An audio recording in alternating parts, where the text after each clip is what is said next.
ఇదంతా కూడా ఏంటంటే ఒక స్కీమ్ ప్రకారం.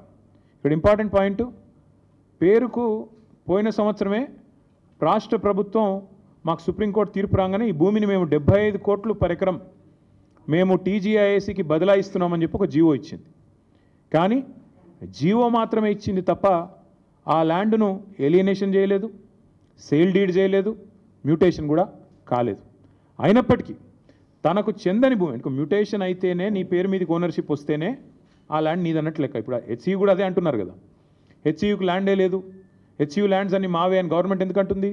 ఎందుకంటే మ్యూటేషన్ కాలేదు కాబట్టి ఇంకా రికార్డ్స్ ప్రకారం నాదే ప్రభుత్వ భూమి అని ఈరోజు కూడా ప్రభుత్వం అదే వాదన చేస్తూ ఉంది. ఇవాళ ఇక్కడ కూడా అక్షరాల అదే జరిగింది.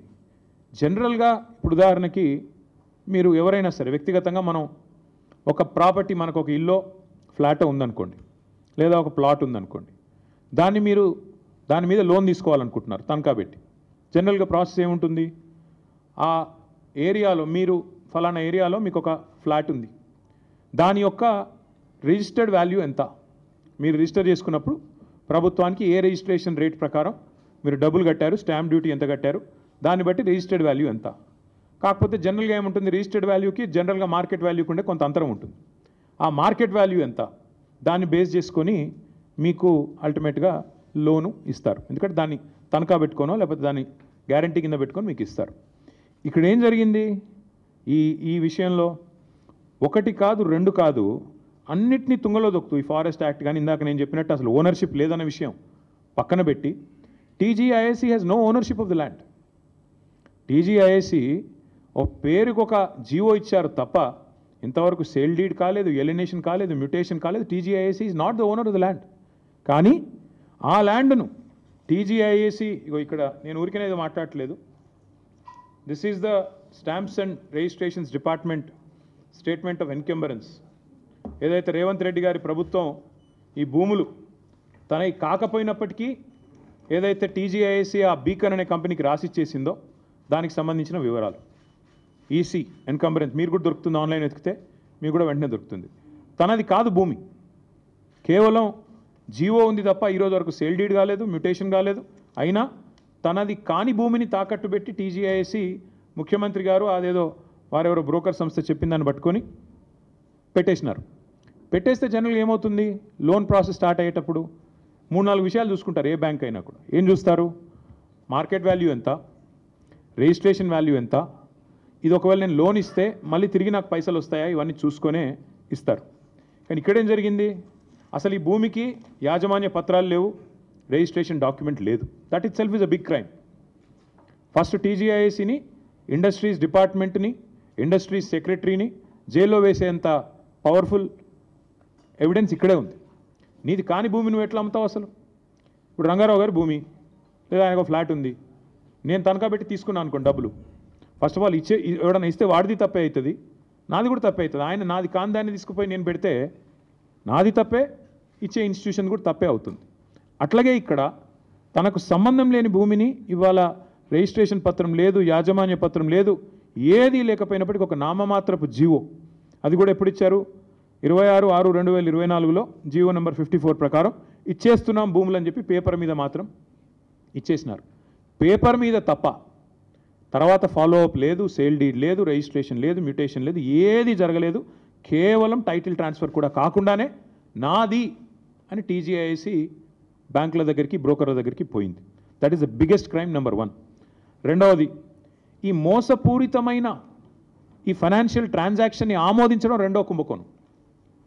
అసలు సరే వీళ్ళు తప్పు చేస్తున్నారు, టీజీఐఏసీ వాళ్ళు నాది కాని భూమి పెడుతున్నారు, ఇచ్చేవాడి కన్నా బుద్ధి ఉండాలిగా, చూసుకోవాలి కదా, డ్యూ డిలిజెన్స్ చేయాలి కదా. కానీ ఆగమేఘాల మీద అసలు టైటిల్ చూడకుండా, ఓనర్షిప్ ఉందా లేదా చూడకుండా, ఈ మధ్యలో కూడా బ్రోకర్ ట్రస్ట్ అనేవాడు చెప్పాడు కాబట్టి బీకన్ అనేవాడికి ట్రాన్స్ఫర్ చేస్తూ టీఎస్ఐఏసీ రాసిచ్చింది, వాళ్ళు తీసుకున్నారు, ఐసిఐసిఐ బ్యాంకు 10,000 కోట్లకు ఇచ్చేశారు. ఇక్కడ ఇంకా విచిత్రం ఏంటంటే ఈరోజు రిజిస్ట్రేషన్ డిపార్ట్మెంట్ ప్రకారం, స్టాంప్స్ అండ్ రిజిస్ట్రేషన్స్ డిపార్ట్మెంట్ ప్రకారం ఆ ఏరియాలో కంచే గచ్చిబౌలి ఏరియాలో గజం విలువ 26,900. అంటే మొత్తం 400 ఎకరాలను మీరు గజాల వారీగా కొలిస్తే మొత్తం as per the government record 5,239 కోట్ల 84 లక్షలు మాత్రమే.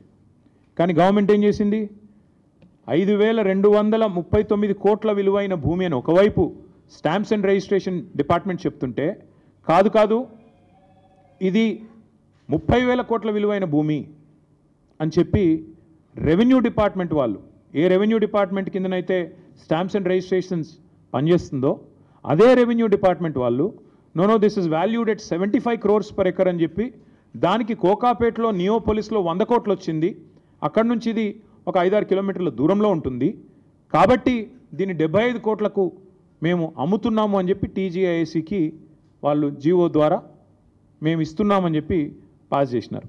ఇక్కడ ఇంపార్టెంట్ పాయింట్ ఏంటంటే, government should come forward and explain. ఇప్పుడు నాకు ఒక ప్లాట్ ఉందనుకోండి, నా ప్లాటు ఇవాళ రిజిస్ట్రేషన్ విలువ 1 కోటి రూపాయలు, కానీ నేనేం చేస్తాను, నాకు పెద్ద మొత్తంలో లోన్ కావాలి, కాబట్టి నేనేం చేస్తాను, కాదు అది 1 కోటి రూపాయలు కాదు, దాని విలువ 15 కోట్లు ఉంటుంది, ఆ 15 కోట్ల మీద నాకు 10 కోట్ల లోని అని చెప్పి నేను బ్యాంకు పోతా. నేను బ్యాంకర్ కుమ్మక్ అవుతాం. కుమ్మక్కై ఆడ ఉన్నది లేనిది జనరల్గా అసెస్మెంట్ ఎట్లా చేయాలండి, వాల్యూ అక్కడ జరిగే ట్రాన్సాక్షన్స్ కానీ రిజిస్ట్రేషన్స్ కానీ ఆ చుట్టూతా ఉండే ఒక 5-6 కిలోమీటర్ల రేడియస్లో గత 3 సంవత్సరాలు జరిగిన ట్రాన్సాక్షన్స్ ఆధారంగా విలువ ఖరారు చేయాలి. ఇక్కడేం జరిగింది, ప్రభుత్వము ఆ బ్రోకర్ ద్వారా బ్యాంకు కుమ్మక్కయి అక్కడ లేని విలువను ఉన్నట్టుగా చూపెట్టి ఇవాళ 10,000 కోట్ల లోను తీసుకున్నారు. తీసుకోవడమే కాకుండా ఇక్కడ విచిత్రం ఏంటంటే, అక్కడ ఒకవైపు గవర్నమెంటే చెప్తున్నది 26,900 per గజం అని, ఇంకోవైపు మరి గవర్నమెంటే 75 కోట్లు per ఎకరం అని చెప్పి లోన్ తెచ్చుకునే ప్రయత్నం చేస్తూ ఉంది. రెండిట్లో ఏది కరెక్టు? అయితే నువ్వు 75 కోట్లన్నా మరి ఆ మార్కెట్ రిజిస్ట్రేషన్ వాల్యూ కూడా పెంచాలి, చుట్టూ కూడా అంతా కూడా 75 కోట్లు ఉంది కాబట్టి 75 కోట్లు స్టాంప్స్ అండ్ రిజిస్ట్రేషన్ వాల్యూ కూడా అంతే అని చెప్పి అదన్నా పెంచాలా, because otherwise it's loss to the state exchequer. రాష్ట్ర ఖజానాకు చిల్లుబడ్డట్టే కదా. 75 కోట్లు అని చెప్పి నువ్వే ధర అని చెప్పి ప్రభుత్వం నేరుగా బ్యాంకుల దగ్గరికి పోయి మరొక వైపు 12-13 కోట్లకే ఎకరం అమ్ముతుంటే అది రాష్ట్ర ఖజానాకు చిల్లుబడ్డట్టే కదా. అయితే అదైనా తప్పు, లేదా నువ్వు బ్యాంకులను మిస్లీడ్ చేస్తూ, దేశాన్ని మిస్లీడ్ చేస్తూ, ఆర్బీఐని మిస్లీడ్ చేస్తూ అక్కడ లేని వాల్యూ ఉన్నట్టు చూపెట్టి ఇవాళ 75 కోట్లకు దాన్ని చూపెట్టి వాల్యూని క్రియేట్ చేసి ఆర్టిఫిషియల్గా దాని మీదకెళ్ళి లోన్ తెచ్చి ఇవాళ బ్యాంకులతో పాటు రిజర్వ్ బ్యాంకును తప్పకుండా దేశాన్ని కూడా మోసం చేసినట్టుగానే భావించాల్సి వస్తుంది. ఇంకా విచిత్రంగా ఉంది ఇక్కడ స్టోరీ. 5,239 కోట్ల విలువైన భూమిని 30,000 కోట్లని చూపెట్టారు మొదలు. ఆ తర్వాత ఇంకా విచిత్రంగా వెంటనే ఆగమేఘాల మీద వెంటనే వాళ్ళు డిసైడ్ చేశారు రేట్లు. 169 కోట్లు ఆ బ్రోకర్కి ఇచ్చినారు మధ్యలో. వెంటనే ఆగమేఘాల మీద 10,000 కోట్ల రూపాయలు బాండ్స్ రూపంలో ఐసిఐసిఐ బ్యాంక్ రిలీజ్ చేసింది. వీళ్ళు తెచ్చుకున్నారు, ఖర్చు కూడా పెట్టారు, కాంట్రాక్టర్లకు కమిషన్లకు ఇచ్చుకున్నారు. ఇక్కడ ఇంట్రెస్టింగ్ విషయం ఏంటంటే, జీవో నెంబర్ 54 ప్రకారం పోయిన సంవత్సరం ఐ థింక్ ఇన్ జూన్ మీరే 75 కోట్లు per ఎకరం అని చెప్పారు.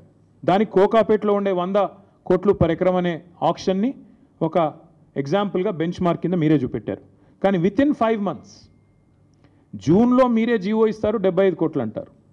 వితిన్ 5 months మళ్ళీ ఇంకో సంస్థతో ఏదో అసెస్మెంట్ చేయించారంట. November 23 నాడు valuation report, this is done by some ఫరీష్ Rao and Rao associates అనే సంస్థతో అసెస్మెంట్ చేసి November 23 నాడు కొత్త వాల్యుయేషన్ తీసుకొచ్చారు.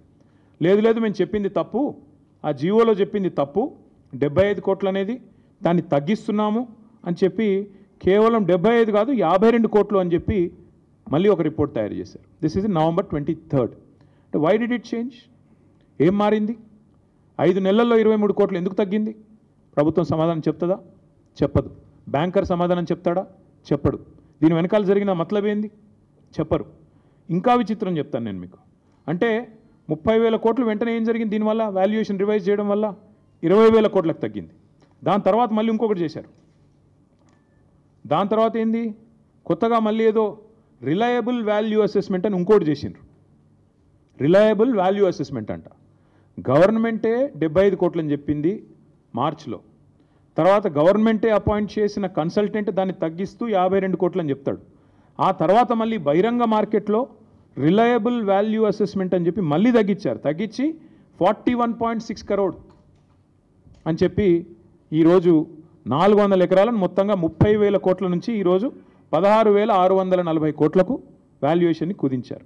కుదించిన తర్వాత ఇవాళ ప్రభుత్వం చేస్తున్న కుట్ర ఏంటంటే అదే బ్యాంకరు అదే బ్రోకర్ను అడ్డం పెట్టుకొని తమ వాళ్ళు కొంతమంది ఢిల్లీ బాంబే బిల్డర్లను పిలుచుకొని మొదలు 75 కోట్లని చెప్పినా దాన్ని ఆల్మోస్ట్ సగానికి తగ్గించి వాళ్లకు అడ్డికి పావు షేరుకు ఈ భూములను అమ్మాలన్నదే రేవంత్ రెడ్డి గారి యొక్క పన్నాగం. ఇక్కడ ఇంపార్టెంట్ పాయింట్ ఏంటి అంటే ఇది కూడా నేను మీకు ప్రజెంట్ చేస్తాను. ఇక్కడ ఇంపార్టెంట్ పాయింట్ ఏంటంటే the question I'm asking the government. ప్రపంచంలో ఏ మూల ఏ క్షణం ఏం జరుగుతుందో వేగంగా తెలుసుకోవడానికి తొలి వెలుగు వాట్సాప్ ఛానల్ని ఫాలో చేయండి.